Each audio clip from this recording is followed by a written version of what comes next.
Hello, I'm Jeff Patterson.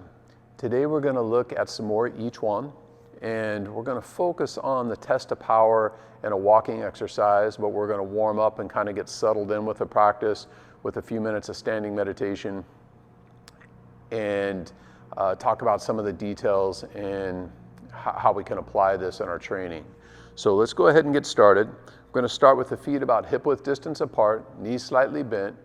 Bring the hands up the abdomen, so the fingertips kind of coming up the belly to the chest, and then we open into that number one standing posture. Softly spread the fingers, bow forward at the waist, lengthen the spine. And we would hang out here, if we were doing this practice, at least 3 to 10 minutes till we start to let go, feel a little bit more rooted, solid in the stance. We'll just hang out for a few breaths here.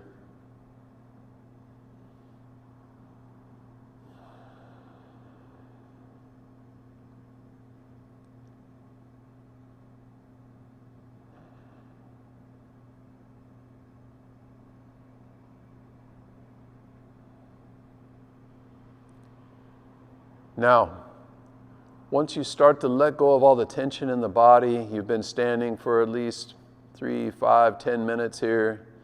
You start to feel heavy in the feet. Now we're going to add the first movement. So with this test of power exercise, through the entire movement, you want to visualize having resistance. So when I pull my hands back and up, I'm going to visualize I have rubber bands or elastic bands tied to each finger, to my wrist, to my elbows, to my shoulders, down at the floor in front of me, and I'm pulling them, stretching them out.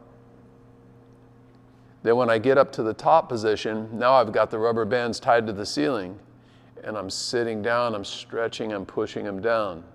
And then when you go forward, they're tied behind you, and you're shifting and pushing them forward. So in this movement, it's back and up, down, and out.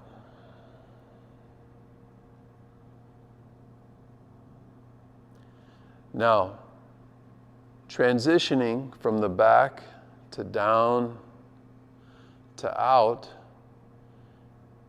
you want to make sure that you're not leaving any gaps.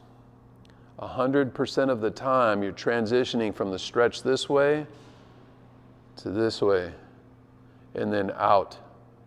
So you've always got that connection and that power from your fingertips to your feet.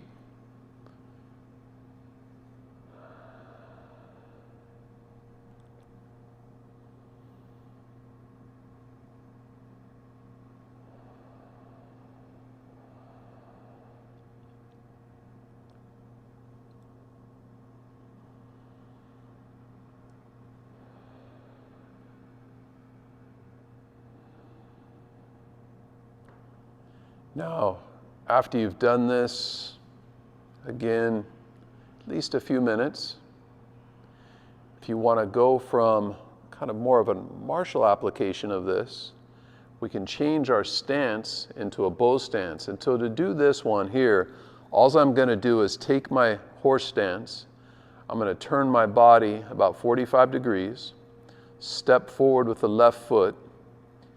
Now my bow stance is facing about 45 degrees to the side, and I shift back as I pull up, sink, and shift forward. Now, I'm kind of over-exaggerating. When I sink, I'm sitting down, right? I'm doing this so you can see it on the video. You don't have to sit down that much. If you can just visualize sinking the energy, the chi in the body, and rooting yourself, you don't really have to be using the legs to go up and down. So back, down, out.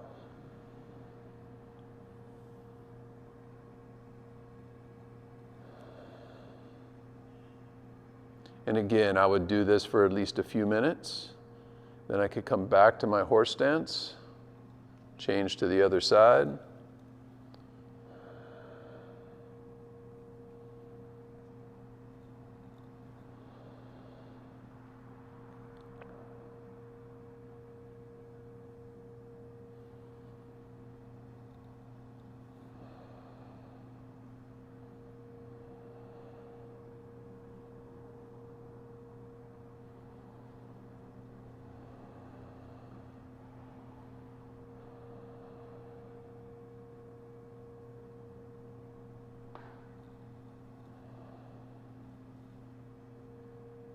Now, once you've made that connection from the horse stance to the bow stance, and you're feeling that power coming back, settling down, and shifting out, and it's solid, it's a smooth, consistent circle, almost like if you had a big bowl that was with muddy water in it, or oil, or something kind of thick, and you move your hand around in that water or oil, there's never going to be a point where, no matter which way you go, where it's going to be any easier to move your arm around. So you want to have that kind of heavy resistance where you have to, you don't move the arm like this. You're using the entire body, the weight shift, the muscles in the legs and the abdomen, in the arms. Everything is working together with the least amount of effort, the least amount of force possible, so you're not like you're lifting weights, to build up the most power possible.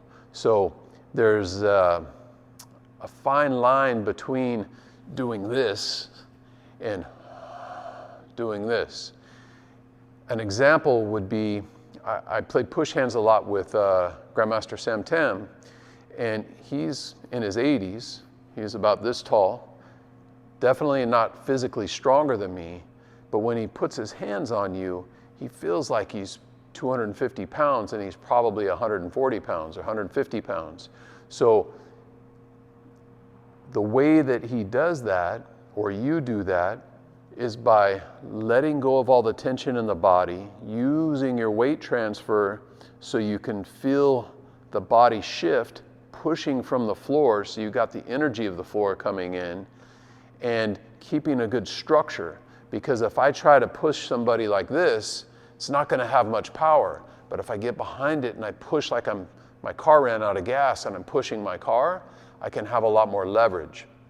So now, once you've made the connection from the standing through some of these simple movements, now we're going to try to keep that connection through the stepping as well. So we're going to start where I'm in a left lead stance, and I'm bringing the hands back, down, and out, just like we did before. So when I come back, now I'm going to step my right foot up, still connecting to the floor and feeling that power and that resistance, settle, and then shift as I come forward into the other lead. Back, down, out. And as you're stepping, you want to feel that power coming from the floor.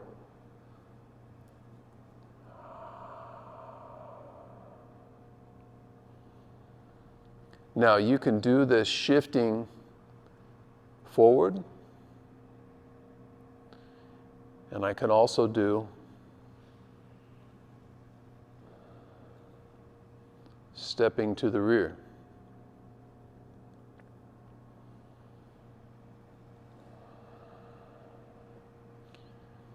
Notice how I'm kind of zigzagging, moving left and right.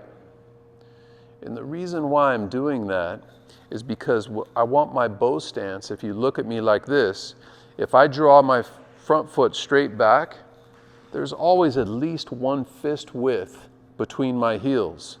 If I try to just stay here and then step forward without stepping to the side, it's hard to keep that fist width. Now I'm going to start being like I'm kind of walking on a tightrope. So as you're doing this exercise, I'm kind of zigzagging across the floor so I can have that good solid base in my stance. So this one simple exercise, we started out from the standing meditation, feeling the test of power in the horse stance and in the bow stance, and then linking it with the walking, where you're going forward, down, and back, and feeling that power. This is a great practice to learn how to break down the movement, because when you're doing, for example, Tai Chi or Qigong, and you're going through any of the movements in the form, what I see with a lot of beginner students is they have a real hard connection making this connect with this, and then coming through the movements in whatever form it is that you're doing. So by simplifying it and taking a simple movement like this and feeling how to make that connection from the floor through the legs, through the torso, through the body, with your intent and your focus to be really laser focused in one point, it's a lot easier now to link that concept and that idea into some of these maybe more complicated movements that you might be doing in your Tai Chi form or your Pakwa or your Xingyi or whatever it is that you're doing. And so keep up the practice. Thanks for watching. There'll be more coming out. I hope you enjoyed the content, and we will look forward to seeing you soon. Also remember, if you're interested in more depth study of what we're doing here and learning how to build a practice around your lifestyle and what you're doing, check out our Tai Chi Qigong Online College. There'll be a link below the video. Click on that, and we'll look forward to seeing you there. Thanks for watching.